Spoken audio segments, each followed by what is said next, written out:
This is episode 26.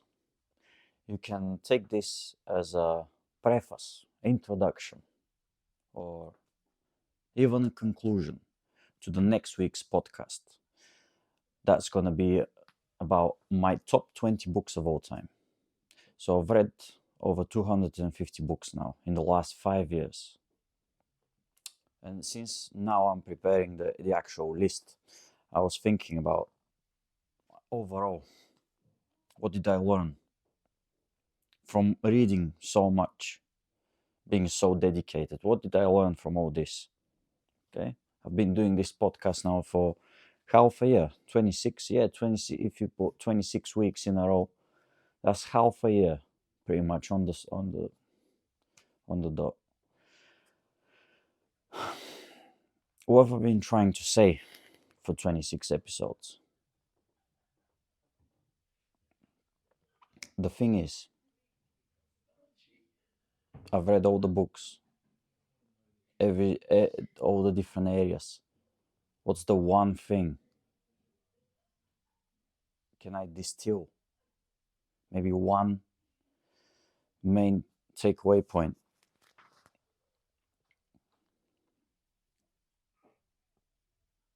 I would say the one thing that you realize is that no matter what you do,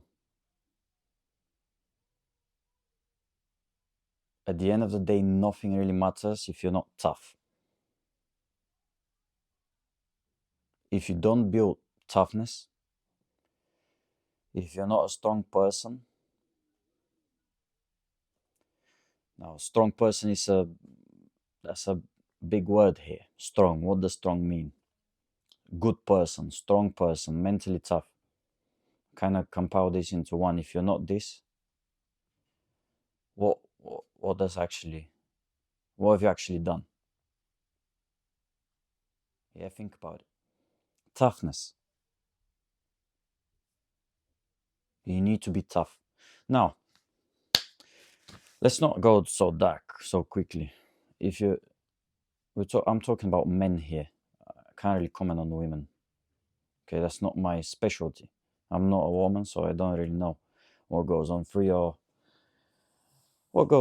head. Then, where you're at mentally. All I know is completely different. Women can give birth to babies. That absolutely changes everything fundamentally. Women are mothers. I'll never be a mother, so I will never know. But what I do know is, and what I'm making a big bet actually on, is this piece of knowledge that I shared, which is toughness. Toughness includes discipline. You have to be disciplined. Discipline, you could say, includes in itself dedication. So, what does that mean when I said I'm betting on it? Well, I've kind of organized my life around it.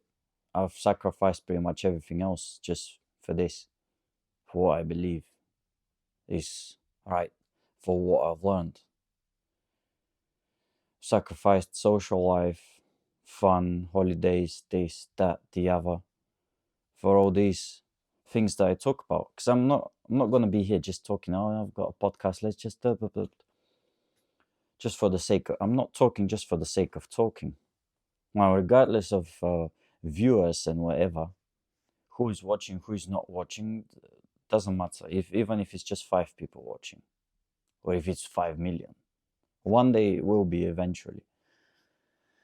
When I reap the benefits and the fruits of my labor, of years of tireless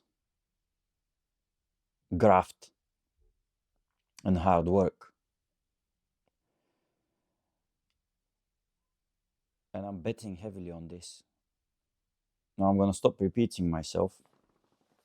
Why all of a sudden? Why am I talking about this?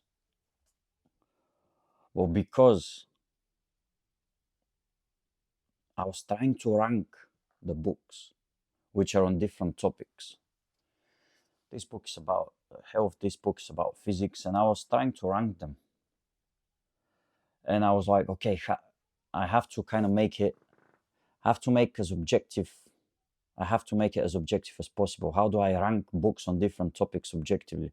So the criteria that I kind of applied, I'm sure I'll go through this criteria in the next podcast briefly as well, but was, okay, if I could only have one book with me, let's say I'm all alone, I'm on an island, which book would I rather have? And that's how I kind of started comparing them. And I got to the point where I was like, okay, the books that I prefer, that I would rather have, are the ones that challenge me, not intellectually, let's call it that way, but rather morally, not morally, internally. You've got okay, you realize things about you by reading them. You learn about the essence of a person, of a human. What is it about? So that's why today I came back to this topic of you have to be tough, dedicated, disciplined, all these things, because nothing else. What else is there apart from this? All the fun in the world means nothing. Because one day, inevitably, something bad happens and then you're finished. If you're not tough, you're done. You're done. Some people never get through one. It only takes one big problem or disaster to ruin you. You're never the same after. The weaker you are, the more likely that happens. Sooner rather than later.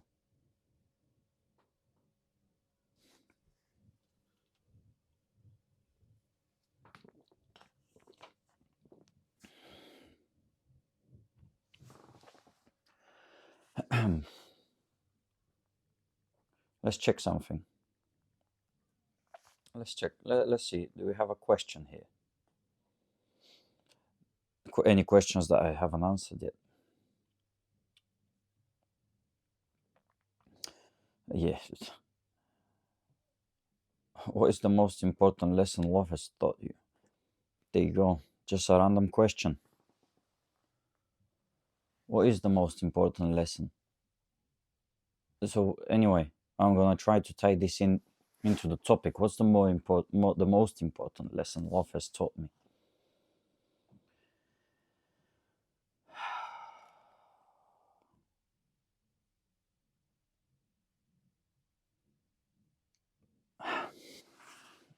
Dang. Am I about to kill the podcast because of one question? Because I'm unprepared to answer this question? Because I'm on a completely different wavelength, and now I'll get hit with the question of love. One lesson love has taught me, Mr. Steel, Mr. Iron.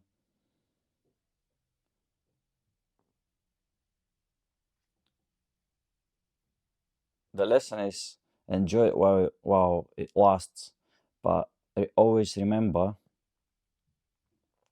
love is not entirely up to you. At least shared love or whatever. So, as much as it can be the best thing ever in the world, you have to keep in mind that it's not the most important, not in my book. Damn, that's tough to say. That's a tough thing to say. It makes me sound very pessimistic. Listen, I'm a very optimistic person. I think everything is going to be fine. I think everything is getting better over time. I think, yeah, I'm very positive. And me saying that sounds like the worst thing ever. But then we go back to this Stoic philosophy of What does that have to do with my character? The question, the $1 million, pound, whatever question. What does that have to do with my character? Ask yourself, what does that have to do with my character? Every time something happens, every time something goes, not in your favor, ask yourself this.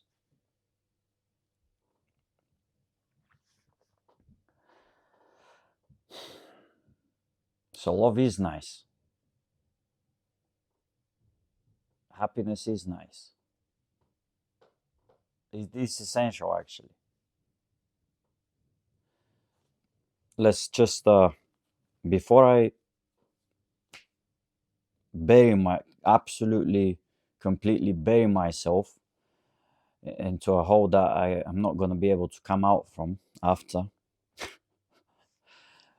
let's just address the fact that there is different types of love, okay? The way you love your children is not the way you love your wife, and it's not the way you love your friends and family and all this. So different types of love. So do you need love in general in your life? Yeah, you do. You absolutely necessary. If you don't have any kind of love in your life, I don't think you're going to be able to be a functional person. Probably you're going to be struggling. I really don't know. I think this is a prerequisite for somewhat of a healthy life. You cannot live without any at all.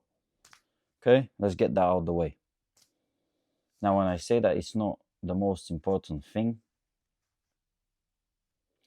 I'm more so focused about this particular type of love that is relationships, husband and wife, between a man and a woman. It should not be the most important thing. It shouldn't.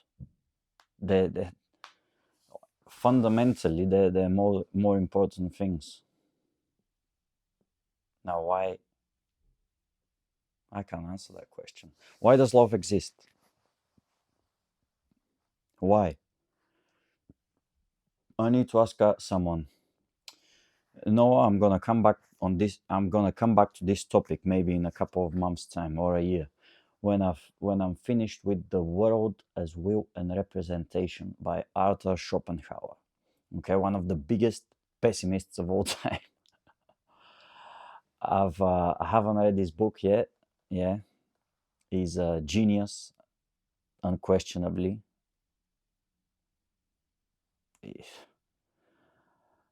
His book is so difficult to read. I read the introduction to his book, but I didn't get to the actual book. Why? Because in the introduction to the book, which is called On the Fourfold Root of the Principle of Sufficient Reason, that's a mouthful. Yeah, imagine if the title is that, imagine what the book is about. Shocking. I read it 4 times. I understood very little from it. He said I need to know what Kant, this guy, Immanuel Kant, I need to have read the Critique of Pure Reason first, so I'm still on Kant. I haven't finished it, but this is very impractical, so give me some time. But I'll come back to the topic of love then, because the principle of sufficient reason, as termed by Gottfried Leibniz, one of the greatest philosophers of all time,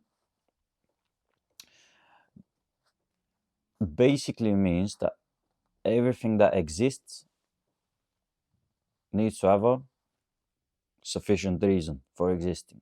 So why does love exist? That's the question. This is the question.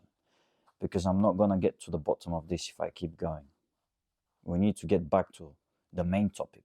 Although I don't mind drifting, I just drift off to the side and just talk about different things as they come to me. You don't need to pay 100% attention to me and to every word I say, you can just kind of, clean your room or do something else while, while I'm just talking. So you can actually listen and process what you're listening to. Because is it the highest paced podcast ever? No. You see, I just talk. I share my opinions, my knowledge that I've accumulated over time, and with a lot of hard work and reading. And yeah, we keep it the pace is a bit slower. But still, it's your job to think, use your own head to think. I've tried to think for other people, it doesn't work. The more I try and think for other people, the more I try and help them and give them solutions, the more I impair their ability to think. So the more answers I give people, the more I take away from them, which is, you could say, a bit paradoxical. But the more you help someone, the more you damage them, because you just took away their ability. You took away their ability to figure things out by themselves. And it's not just the action itself of figuring things out. In order to figure something out for yourself, this is first going to test your actual desire. Do you actually want to? It's not about just can you do the action. Oh, I have to think about this. Maybe it's not the most complex topic, yeah, but you have to want to do it. So it's more of a challenge to your desire to do so. So giving the answer that someone wants or someone is looking for, okay, you've helped them, you've given them the answer, but you took away the challenge that finding this answer presents to their desire and their passion for the topic. Maybe they don't have the passion. If you didn't give the answer to them, maybe they never would have gone and looked for it, and they would have kind of stopped, quit, whatever. So it's a very risky thing, giving answers. There needs to be a price that is paid for every answer that you receive. It took me some time to realize this. I thought, listen, I can fix any problem. People just come to me, I can fix their problems. But it's not that. It's not just giving the answers.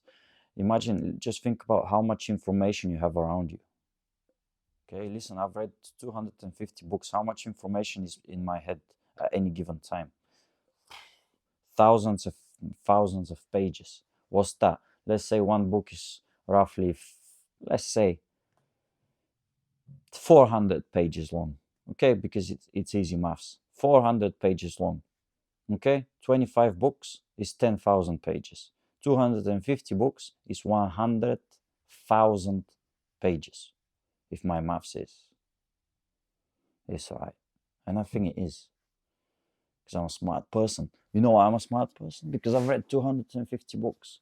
Or I have read 250 books because I'm smart. Or am I smart because I've read 250 books? That's the question.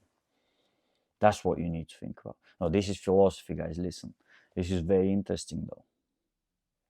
Socrates actually asked these questions. This type of question. Socrates, the great Socrates. There's so many things coming out from my head today. To be honest, I'm only doing this podcast. I was very close to skipping it. I'm only doing it because look, the sun is bright, the sun is out. I look better. Look at the quality of the video. And hopefully the video is uploaded with nice quality, but yeah. I'm better looking on this video compared to the last one. And also, if you haven't seen the last one, which is about the greatest football player of all time, go and see it. I dropped the best argument on the internet on the topic. No question. So yeah, I was happy with the way I presented things there. But anyway,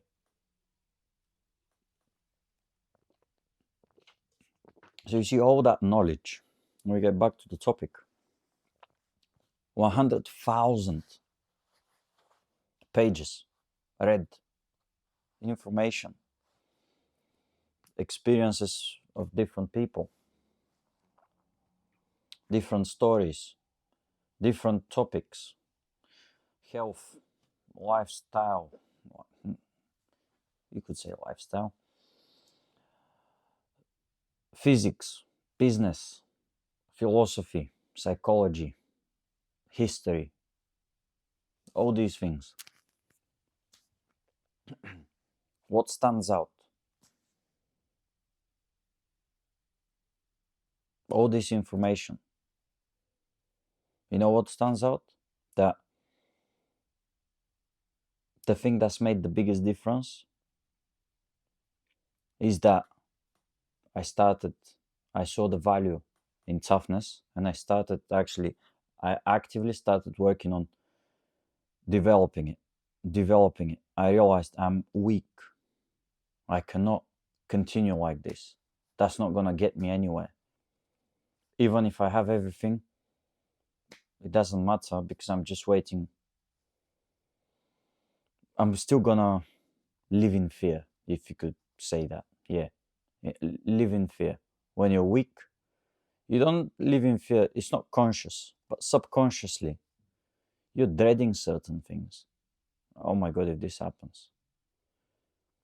Imagine the difference when you don't live like that. You're like, if this happens, yeah, it's probably gonna suck a little bit, but I'll be fine.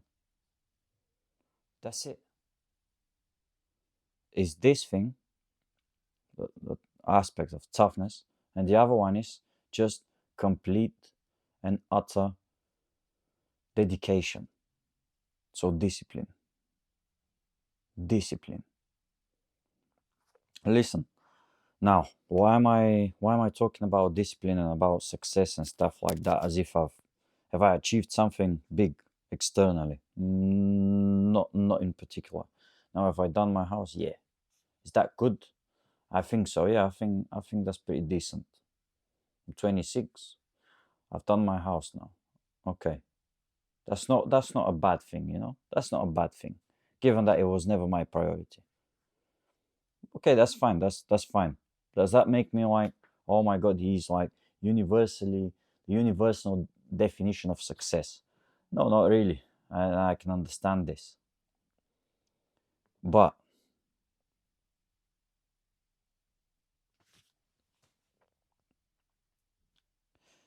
what I've read, and as I said, what I'm betting on, that determination and dedication, discipline, and what I understand about success is some people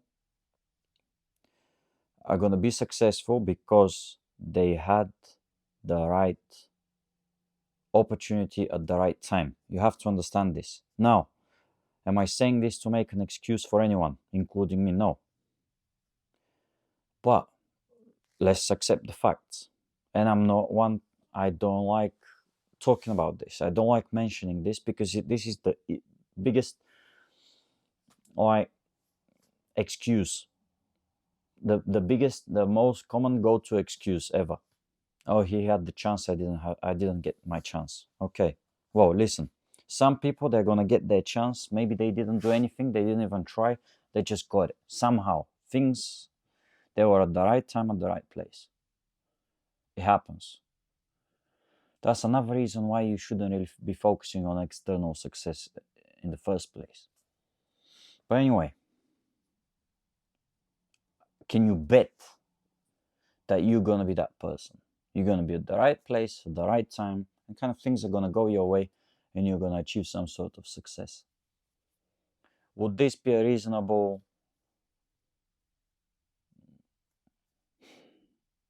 course of action to bet on this, that this is gonna happen? Is this reasonable? Yeah, things are gonna go my, yeah, gonna do this. Well, I certainly thought this way, and I had to, at some point, when I kind of finished university at 21, so 22, you could say 22, yeah, 22 years old, I started realizing, hey, listen, it's all done now. School is done, university is done. Everything is now kind of open book. So what I do from now is there is no set path for me. And I was like, oh shit. No, I wasn't stressing because I was reading. What I'm telling you now, I was realizing it. So I was like, yep. Well, the Hollywood story, the Hollywood success story, the kind of fairy tale journey of that wasn't me. I couldn't really. I wasn't at the right time, at the right place, on the right place at the right time. Blah blah blah. I wasn't this. So my way to the top, if I ever get to the top, would be something else. Would require something else. Would require something more. I couldn't look up to people that had this journey. Okay, yeah, this guy became a football player. I would read his book because he's successful. Oh yeah, his journey was what? Started playing football, got scouted from this club at 9 years old. Then, okay, yeah, he went to this other club, things started going well. Then they got a bit worse. He got released. Then he got signed up by another academy. Then this academy, that academy. Okay, mate, yeah. Yeah, has there been up and downs? Yeah.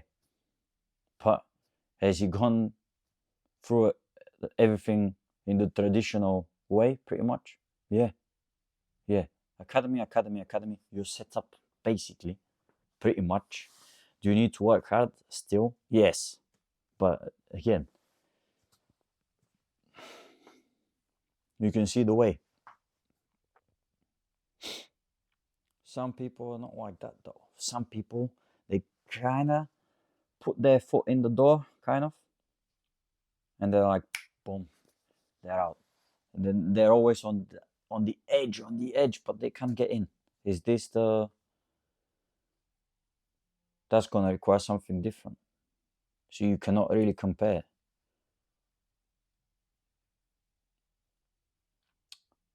I cannot look at people that became successful conventionally. Oh, you went to school there, then this happened, then that happened, then this. Yeah. Everything gradually. It involves hard work, yes, but yeah, it's different. It's different. But that's the beauty of the story, though. Imagine you come out from this very unconventional, unorthodox path and you emerge as a victor. Well, that's a bit, sounds a bit like a fairy tale, but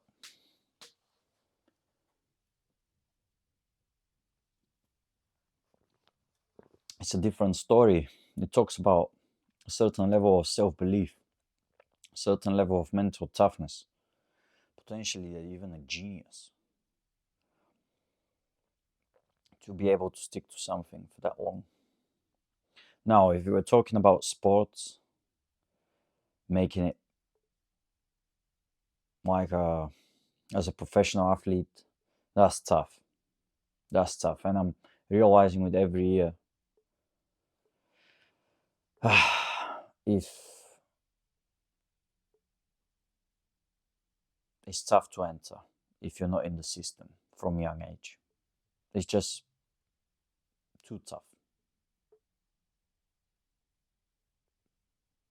Sport is very commercialized nowadays. It's a big business, meaning there's going to be investments in all areas of sport, meaning they're going to start preparing that product, which is the player, from earlier and earlier, and they are going to make money if they do a good job of preparing this very good product. Now, can you compete? Yeah. As someone who is outside the system with someone that is inside the system, you're this product here. No one is really working on you properly, no one is investing in you like the way it's supposed to, the way this guy here get, like, you know what I mean?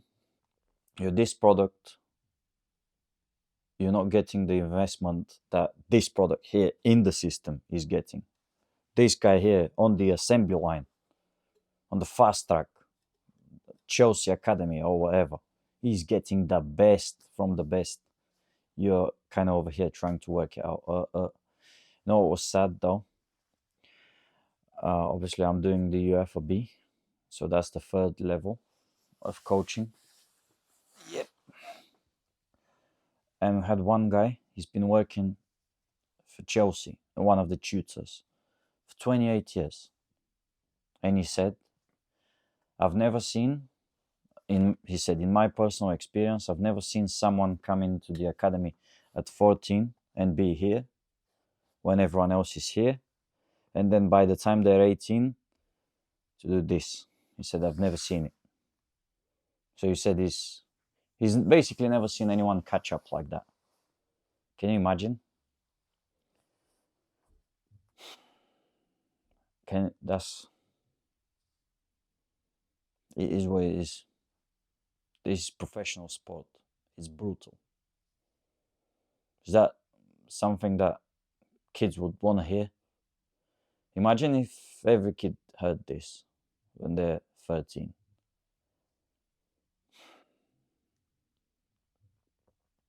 Maybe I shouldn't have said that, to be honest. But then again, that's his personal experience.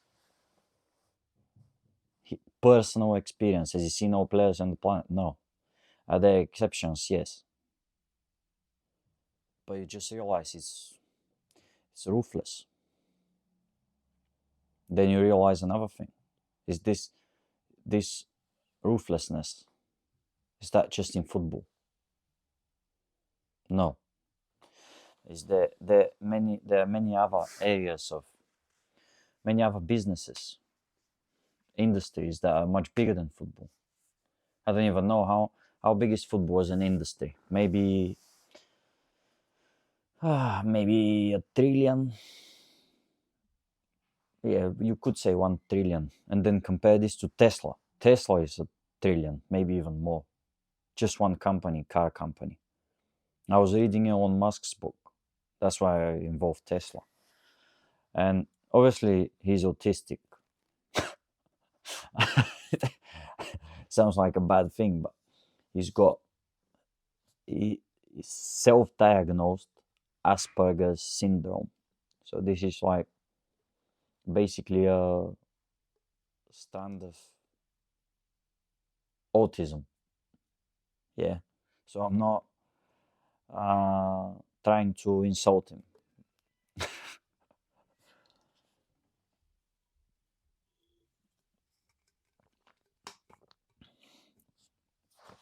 He's ruthless. He says, okay, how much time do we need to get this car done? This new prototype. They go, 10 days. You need to do it in 10 days is bullshit. 2 days. If someone says no, you know what he does? Okay, your resignation will be accepted. You can leave it on my desk on your way out. Basically, yeah. In a nutshell. He doesn't care if he's liked, unliked. He cares about the mission. He cares about what needs to be done. He's got this goal of the future. He's got this grand vision and goal for humanity as a whole to achieve this, and that, and that. And he's able to detach himself from these very human things, like, come on, like being understanding. Yeah, I know it's tough. Yeah. I understand it. It's okay sometimes. He has to detach himself to achieve whatever he needs to achieve. So some people, they don't want to do that. Okay?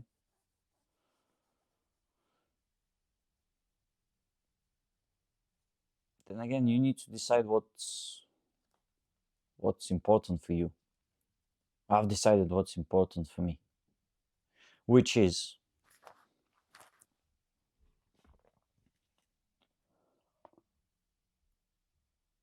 obviously I'm not as autistic as Elon Musk. I still I still like people. I want to help people. I'm his vision is a bit more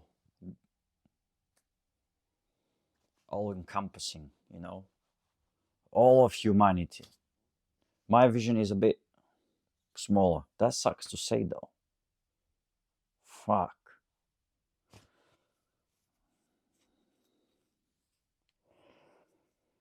Um,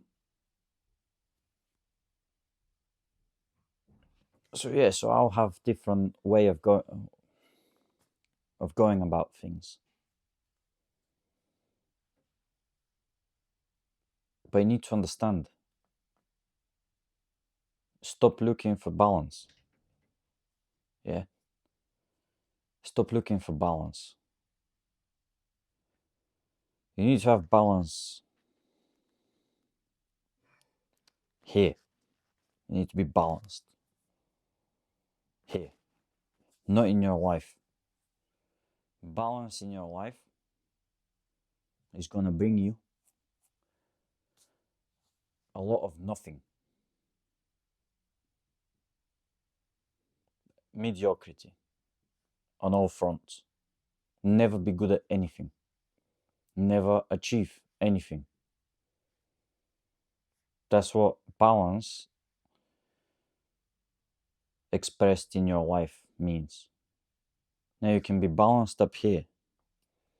I'm definitely, if you ask me, to be honest, if you ask every person, are you balanced? Do you think balance is? They're going, oh, yeah, of course, yeah. But let's be a bit more specific. Balanced emotionally. Balanced in your judgments. Balanced in your decision making. Okay? Balanced in your reactions. Am I balanced? If you consider this for balance? Yeah, of course. If you look at my life, and you won't be able to see that balance though. Does you go on holidays? Nope. Nope. I go Bulgaria twice a year for 2 weeks or 10 days. Well, everyone else goes on holidays, blah, blah, blah, 4 times a year or whatever.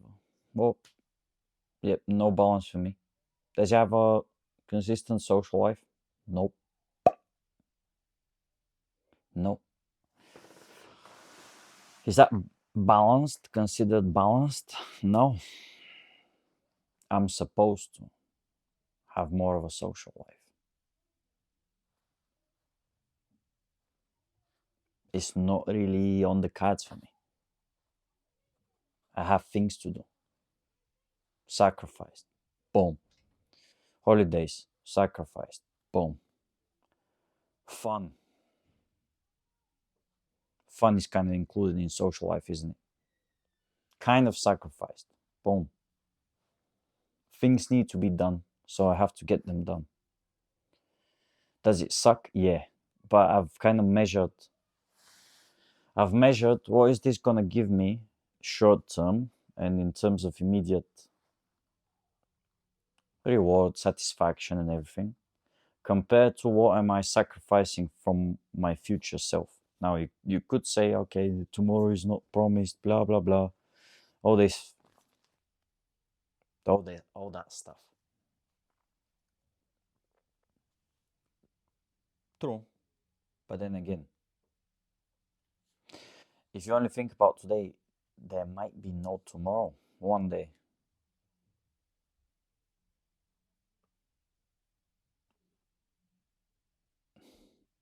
You have to plan for the future.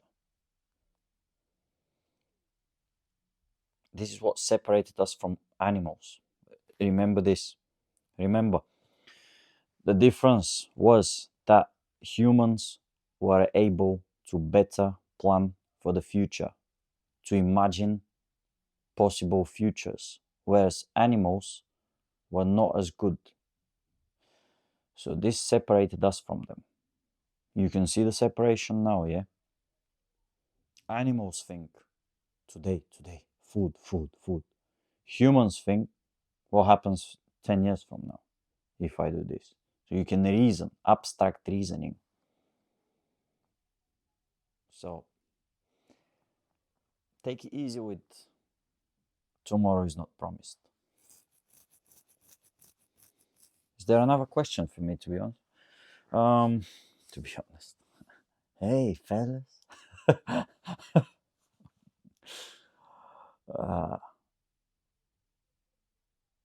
I've read all these. Yeah, I have. I need new questions. Why am I saying this now, though? No one is gonna get to hear it, so they can ask me new questions. Jesus Christ. Should I cut the podcast short today? 40 minutes. That's a bit embarrassing, though. 41 minutes? Is that all I had in me? We talked about Elon Musk, toughness, love. Arthur Schopenhauer needs to get his input on love. He's a determinist.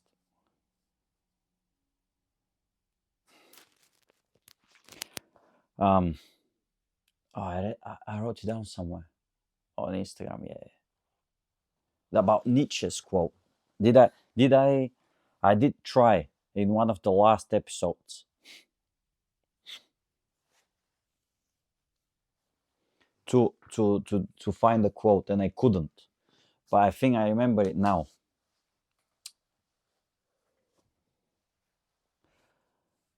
What is the hardest what is the heaviest burden you heroes? Asks the weight bearing spirit, so I can take it upon me and rejoice in my strength. I think that's the quote, word for word, Friedrich Nietzsche. The best quote. This quote probably changed my life. I'm not even joking. What is the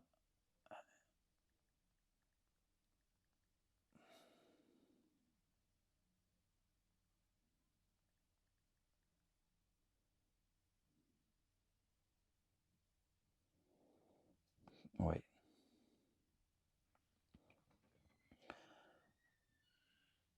Asks.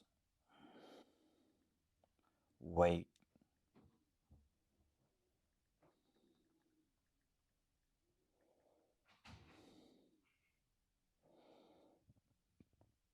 There you go. Boom. I found it somewhere. What is heavy? They go, oh. Blah, blah, blah, blah. We're talking about The Spoke Zarathustra by Friedrich Nietzsche. Kind of jumped into philosophy. Guys, it's very important. Let me just read you this. I've been looking for this for a long time. I've struggled in at least 3 podcasts to actually recall the exact wording of the quote. So, let me just read this. This is some sort of that's just online, some sort of analysis of the work. I had become a camel of sorts by allowing my naive quest for knowledge and wisdom to lead me into the darkest and most disturbing corners of existence. Perhaps we inevitably become camels when we take on the labor of philosophical thinking, eager to prove ourselves capable of embracing the truth. We seek out the heaviest and most burdensome insights and force ourselves to dwell on them as a rite of passage. What is heavy? Thus asks the weight-bearing spirit. Thus it kneels down like the camel and wants to be well laden. Nietzsche describes the camel spirit as a collector of burdens, conquest, and scars. The camel asks, What is heaviest? ... That I may take it upon me and rejoice in my strength. Bam. This is kind of on point, kind of. Dang.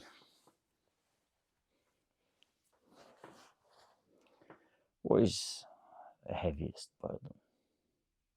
Asks the weight-bearing spirit, so I can take it upon me and rejoice in my strength. Obviously, it was written in German. We only have translation. Yeah.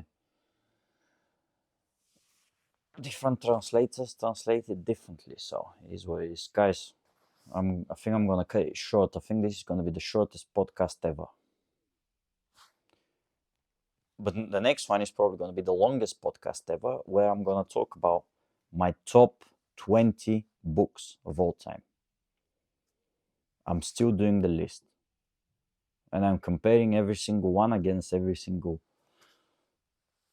one. To get you the perfect list, in my opinion. My perfect list. I'm big on lists, and I've been meaning to do this for a long time. So next week is the week where it's gonna happen. And Arsenal just scored against Man City. So I'm cutting this short. 46 minutes in, we are gonna end this here. Thanks for watching and listening and thinking. Yeah, think. Hopefully you listen and you think with me as I freestyle my way into another episode. 26 episodes of me just talking, just sit in front of the camera, sharing what I think about stuff. Good though, good. I'm not mad about it. Yeah, it's good, not bad. Good stuff, good work. Well done, me, and well done you if you got to hear. Highly unlikely, but it is what it is. We'll be back next week with the best podcast ever.